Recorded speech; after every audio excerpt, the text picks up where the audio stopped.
Oh, come on, that's it. Carol Noble, I-20. Jesse Markowski, Aya Nakayama, and Milani. Okay, so everybody's got an I-20, right? Okay, good. Okay, these 6 people are the only people on campus that can give you immigration advice and that you're allowed to listen to. So Joy Wanderi is a person that you met in the big room. She's our boss. I'm Kim Brumbaugh. Carol's not in here, right? Carol's the redheaded lady that's running around. Richard, turn around, everybody look at Richard. Say hi, Richard. That's Richard. Karthik's not here, right? Okay. Karthik helped check in, and Bilal. Everybody say hi to Bilal. Again, these are the only 6 people you can take immigration advice here on campus. Not your seniors. They think they know everything, but they don't. Not your faculty that came here 50 years ago. And not your friends, because they're in your same boat. Did everybody check in? Do your immigration check-in online in iRater. If you haven't, that's not a problem. Come to the office tomorrow or Friday, and we'll help you get checked in. Make sure you have your passport, your visa, and your I-94 either on your phone or on a thumb drive. Full-time continuous enrollment. So each spring semester, we're entering spring semester, and each fall semester, you guys are undergrad, sorry. Undergrad international students must have 12 credit hours each fall semester and spring semester, okay?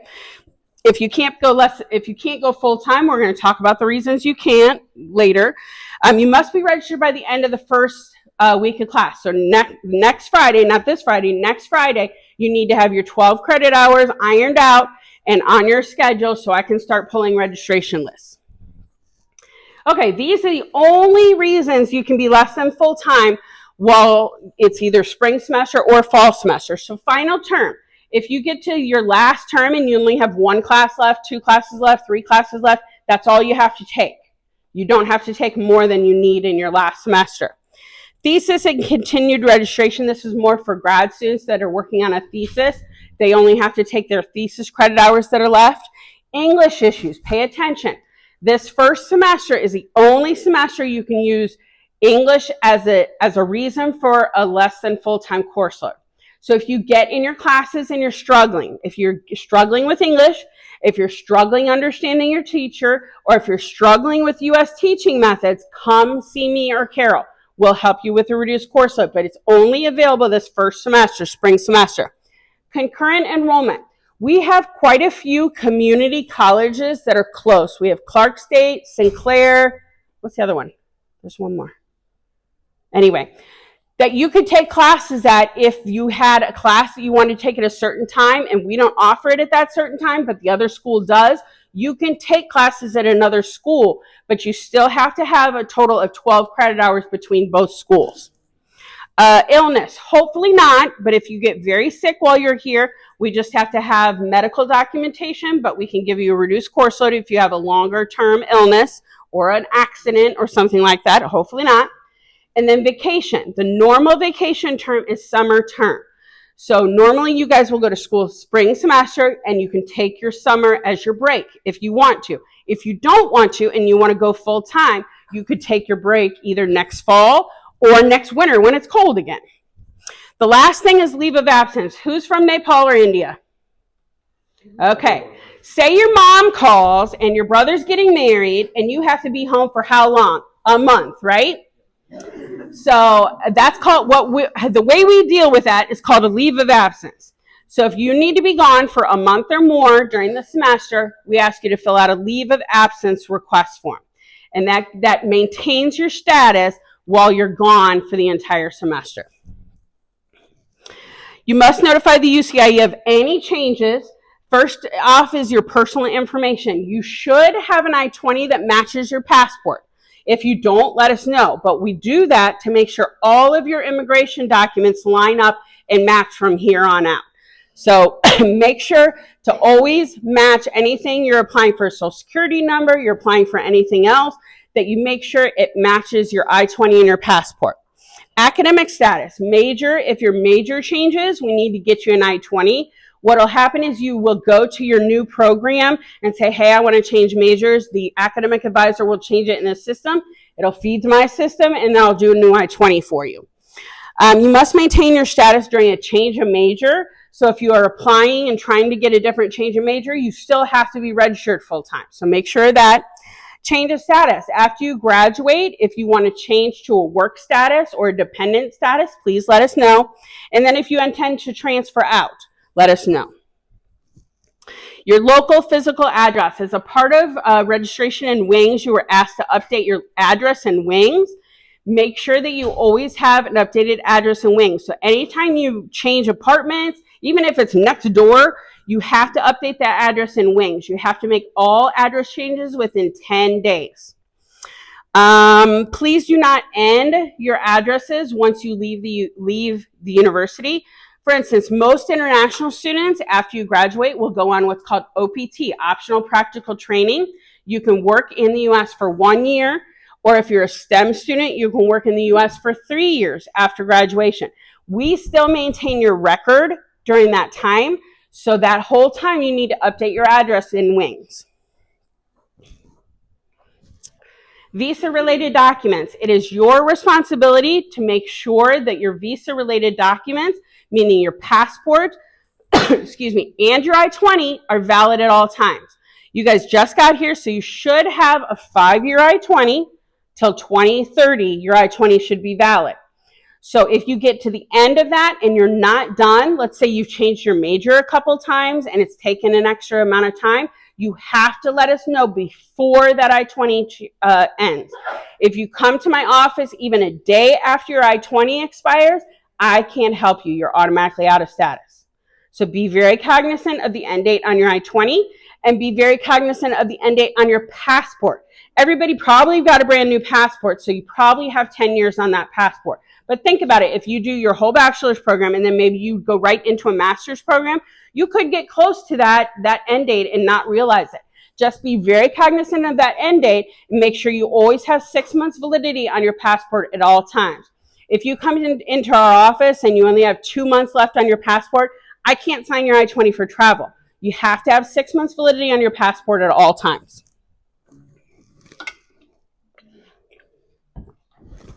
So pay bills. Pay your school bills on time, because if you don't, they're going to drop you from your class. Then you have immigration issues because you're not maintaining your status. There are payment plans that you can set up with the bursar office if you need to do that, but just make sure to pay all your school bills on time. Working on campus. International students can work on campus for a total of 20 hours per week. The time card is a 2-week period, but you can only work 20 hours per week. You can't put in 19 hours one week and 21 hours the next week, because even though that's a total of 40, it's still over 20 hours for 1 week. Every pay period, I end up having to terminate somebody from student employment, okay? You don't want to lose your job on campus. You don't want to lose your status, because it's an actual immigration violation that you work over 20 hours. So just be very careful and very cognizant that you're only allowed to work 20 hours on campus. That's a combination of all jobs. So if you have multiple jobs on campus, that's a total of 20 hours per week. End of discussion. International students can work more during breaks. That's just water. International students can work 20 hours while on break. 28 hours on break, so winter break and summer break, you can work 28 hours. Working off campus. International students cannot just go work at the Walmart. You cannot just go work at the Indian restaurant. Please don't, because I will be there and I will see you. Please do not work at the Indian restaurant, the pho restaurant, the Nepalese restaurant, the Vietnamese restaurant, please. Our office loves Indian international student food, or international food, so we're going to be there. We don't want to see you there. You can't work at the gas station, okay? And please realize it's not always me that would be the tattletale.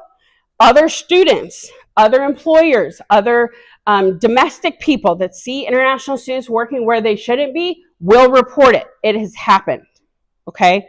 So just don't do it. The only way international students can work off campus is what's called CPT. your internships, your co-ops, things like that. You can do a CPT after 2 semesters. So after you go to school full-time fall this semester and you go either summer or fall, the next semester you can work off campus legally. You have to find your own internship, has to be in your program of study. So if you're, computer science, you have to work in a computer science internship. If you're a business student, you have to work in a business internship. But that is available after 2 months, 2 semesters. Transferring out. If now or after you graduate from your bachelor's program, you want to go to another school and do a master's program, you would fill out a transfer out form and you would give us an admission letter to your new school. Online courses. International students are allowed only 1 online course to meet your full-time requirements. So you have to you're required 12 credits. So 9 of those credits have to be either face-to-face or what's called flexible delivery. What flexible delivery means is you can pick online or face-to-face. So any student in the class can pick an online module or a face-to-face. You have to pick the face-to-face option. You have to be face-to-face in 1 or 9 credits each semester, or that's not, or nothing. You have to be registered for 9 credits of face-to-face or flexible delivery. This next thing I want everybody to pay really close attention to, because I don't want anybody to get scammed. We have no one from the U.S. government, from the IRS, from immigration will ever call you. They will never call you and threaten you that you've lost your status, that you've done something wrong, and you have to pay to get it fixed. You can never pay to get your immigration record fixed, okay? So these people call, they ask you to verify your phone number, verify your social security number, verify your address, and they say they can help you get back in status, but you have to pay. That will never happen. No one will ever call you legally and tell you those things. So please be aware that it's a scam right off the bat. Please come straight to our office. They will try to tell you to go straight to Meijer or straight to Walmart and buy gift cards so you can fix your status. That's never going to happen. You can't pay to fix your status. So just be very cognizant when answering the phone. Sometimes I don't even answer the phone if the number's not already in my phone. If it's important, they'll leave a message and they call you back. But these people will never do that. They pry on somebody that's going to answer quick and listen to what they're trying to sell you. So don't fall for it. We had a student last semester that got scammed out of $5,000. She literally walked to Meijer, got $5,000 worth of gift cards, handed them over to this person to fix her status, and the money's gone. I don't want that to happen to anybody. So please come to our office. I would be glad to talk to them. They won't call back, okay? Please take immigration advice. Please do not take immigration advice from other students. Please get your answers from the UCIE. We've been doing this a long time to assist you and make sure you stay in status. Don't make important decisions without letting us know. We understand emergencies happen. Maybe over the weekend a parent gets sick and you need to fly home. We totally understand that. But we want to make sure you have a valid I-20 to come back, a travel signature to come back. If you need us to help talk to your professors, to make sure you get your assignments, things like that, we want to be able to help you. We need you to communicate with us so we know what's going on so we can best assist you. There are no quick questions. Both Carol and I do a lot of email. That's how we do a lot of our advising because there's so many students. Your Wright State email, you're responsible for your Wright State email. Everything that comes from the university, everything that comes from our office, your professors, will come to your Wright State email. It's not the best system. If you want to transfer or forward your Wright State email to your Gmail or something like that, you can do that. So you only have one email account to look at.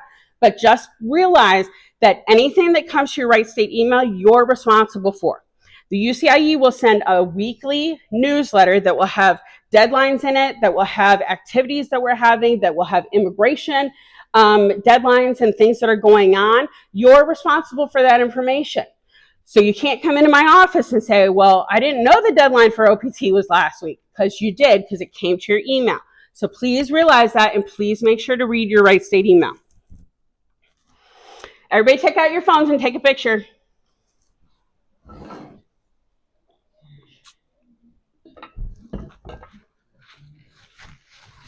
There are a ton of ways to get a hold of Carol or I with any questions or concerns you have. We have a generic UCIE immigration email that you can email. Both of our emails are also on our website under Meet the Staff. This is the phone number to the UCIE that you can call and ask to talk to one of us. And then we have online and in-person advising each day. So every morning and every afternoon, we have an online session and face-to-face session that you can come in and talk to us with any of your questions. You can also walk in. Our front desk is very knowledgeable, or they will grab one of us, one of the students or one of us, to answer your questions. So we don't ever want you to go get anxious or have anxiety over a question that's not being answered. Please come and communicate with us. You're responsible for your immigration record. I will give you all the information we possibly can. We will send you deadlines. We will send you reminders, but you are initially responsible for your immigration record, okay? Vocabulary. International students have a unique vocabulary. I'm not talking about Nepal. I'm not talking about India. I'm talking about you as an international student.